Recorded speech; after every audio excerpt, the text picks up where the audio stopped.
오늘은 가지급금 경감 플랜 두 번째 시간입니다. 지난번에는 이제 가지급금이 발생된 기업의 경우 그 세법적으로나 재무적으로 또는 법적으로 발생할 수 있는 제재 사항에 대한 내용들을 한번 개괄적으로 살펴봤고요. 오늘은 가지급금의 해결 방안은 어떤 것들이 있는지 좀 알아볼게요. 이 유튜브나 이런 내용을 보시면 엄청나게 많은 이제 해결 방안들이 나와 있는데요. 그 해결 방안 중에서 사실은 이제 옥석을 가리는 게 중요한 것 같아요. 그럼 어떤 게 옥이고 어떤 게 석이냐? 우리 회사의 가지급 발생 원인이 뭐냐? 가지급금의 규모가 얼마나 되느냐? 그 판단을 하기 위해서는 이제 업종의 특성이라든가, 그죠? 또 이제 세무조사가 나올 쯤 됐는지에 대한 이제 그런 부분도 한번 판단의 소지가 될 거고요. 어떤 기업은 이제 가업 승계 이슈가 지금 당면 과제일 수도 있고요. 네. 어떤 기업은 지금 자금 조달이라는 재무적 측면에서 굉장히 이게 긴급한 현안일 수 있는 거고요. 그래서 이런 것들을 고려해서 해결 방안을 찾자. 그래서 시급하다고 결론이 나면 리스크가 있다 하더라도 난이도가 있는 솔루션을 선택해야 되는 게 맞고요. 근데 시급성이 좀 떨어진다라고 한다면 시간을 충분히 두고 장기 플랜으로. 리스크가 높지 않은 대안들로서 해결책을 세팅해 보는 것도 중요할 것 같습니다. 가지급금의 원천은 결국은 법인이 다시 갚아야 되는 거잖아요. 그렇죠. 갚아야죠. 갚을 자산이 개인이 있다면 여기 나와 있는 대로 이제 개인 자산으로 환원하면 되는 거고요. 별도의 개인 재산이 없다면 일단 법인에서 개인에게 자금을 귀속시킨 후에 그 자금으로 다시 가지급을 갚아야 되는 상황이 있겠죠. 그래서 개인 재산으로 환원하는 경우를 몇 가지를 예를 들어보면 이제 임차보증금, 이건 사업용 부동산이 개인 명의로 되어 있는 경우, 그럼 이제 월세를 전세로 전환하면 일단 개인적으로는 목돈이 생기잖아요. 그때 전세자금으로 가지급금을 상환한다. 선택해 볼 수 있는 방안이겠죠. 혹시 다른 법인이 있다면 그 법인의 주식으로 가지급금을 상환할 수도 있습니다. 다만 이때 중요한 거는 평가의 문제. 그리고 그 해당 주식에 대한 양도소득세를 내야 되겠죠.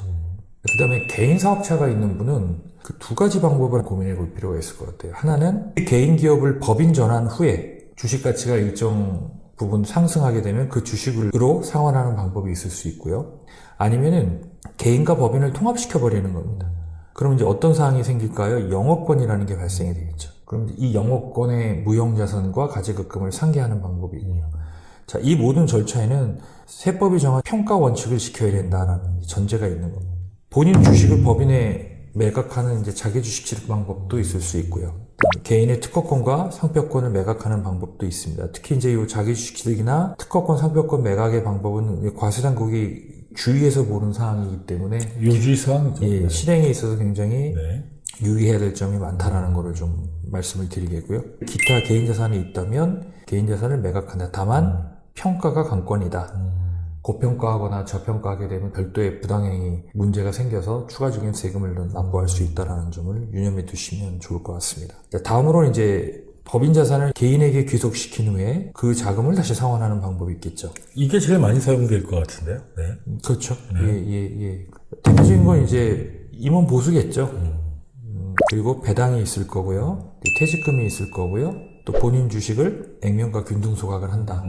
이건 어떻게 보면은 개인의 주식을 법인의 액면가로 넘기고 자금을 상환하는 거라서 개인 자산의 환원으로도 볼 수 있습니다. 그렇네요. 감액배당은 지금 세법 개정으로 실효성이 떨어졌기 때문에 논외로 하고요. 그럼 법인 자산으로 상환하는 거는 결국은 법인의 자산을 개인에게 귀속시키는 이 과정에 비용을 얼마나 줄일 수 있냐가 관건이겠죠. 세금 말씀하시는 거죠? 뭐 세금일 수도 있고, 뭐 공적보험일 수도 있고, 여러 가지 사항일 수 있겠죠. 근데 이제 현실적으로 보면 퇴직금 같은 경우는 퇴직을 해야만 가능한 구조고요. 그 다음에 액면가 균등 소각감자 이런 경우는 자본금이 되게 높아야만 가능한 거고요.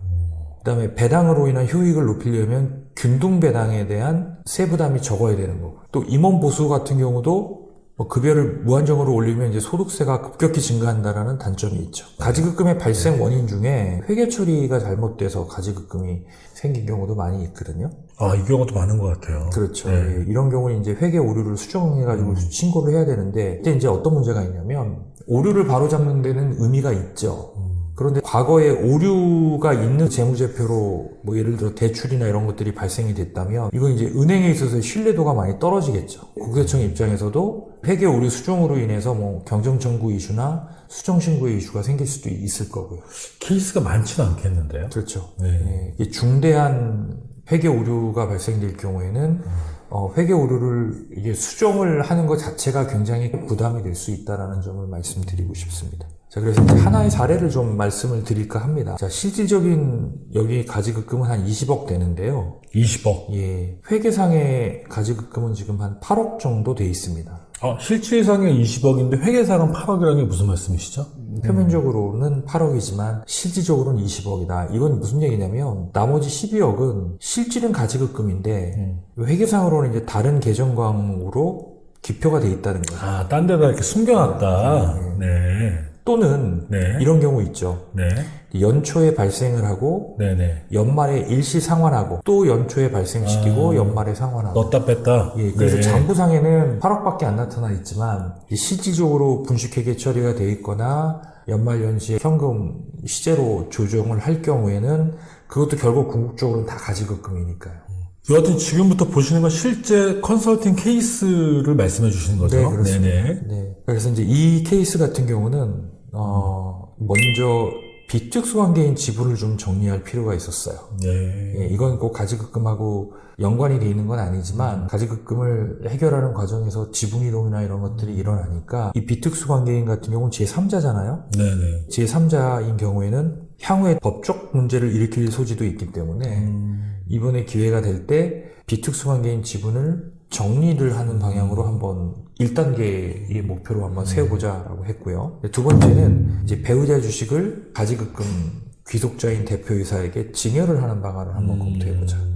근데 이제 배우자 지분이 있는 경우는 가능한 구조인데 배우자 지분이 없는 경우도 있잖아요. 그게 쉽지 않겠죠. 그런 경우는 쓸 수 없겠죠. 그래서 초기에 법인을 설립하고 아니면 이제 법인의 기업 가치가 크지 않을 때 향후에 내가 사업을 벌이는 데 있어서 가지급금 이슈가 생길 수 있다면 이렇게 이제 배우자에게 일정 지분을 분산하는 것도 하나의 고민이 필요할 수 있습니다. 처음부터. 그렇죠. 그 다음에 이제 이 기업 같은 경우는 그 자본금이 5억이어야 되는 최소 자본금 요건이 있어요. 그러다 보니까 자본금을 건드리지 않으면서 이익을 회수해 올 수 있는 방안.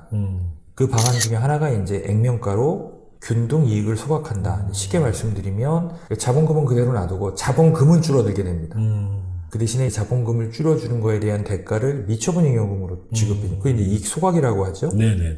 그래서 액면가니까 이제 저가입니다. 실제 시가보다. 다만 세금이 발생이 되지 않으려면 모든 주주가 균등하게, 그러니까 저가라 하더라도 균등하게 하게 될 경우에는 특정 주주가 이익을 얻는 구조가 안 생겨요. 세법적으로는 문제 없다 이렇게 이해를 하시면 됩니다. 그 다음에 이번에 보수를 인상하고 그 인상에 따른 세부담을 벤처투자 소득공제를 활용해서 최소화시키는 방안. 자, 그리고 비특수관계인 지분을 정리하니까 이제 배당을 본격적으로 할 수 있겠죠. 예, 그동안 사실 이 비특수관계인 때문에 배당을 하기가 굉장히 좀 부담됐던 쭉 걸리죠. 예, 네네. 그래서 향후에 발생할 수 있는 리걸 리스크 대비 측면에서도 필요하고 또 배당이라는 제도를 적극적으로 활용하기 위해서도 이 비특수관계인 지분을 정리할 수 있다면 정리하자라는 개념입니다. 그리고도 가지급금 잔액이 남아있다면 그거는 지속적으로 늘어나지 않게 관리한 후에 나중에 퇴직금하고 상계하는 방안을 한번 모색해보자. 네, 오늘은 가지급금의 해결 방안의 전체적 방향하고요. 그리고 컨설팅 케이스를 직접 인트로를 말씀을 드렸습니다. 6가지 포인트를 가지고 컨설팅을 진행하실 것 같아요. 본격적인 내용은 다음 시간에 이어서 계속 진행하도록 하겠습니다. 자, 오늘 방송 수고하셨습니다. 고맙습니다. 네.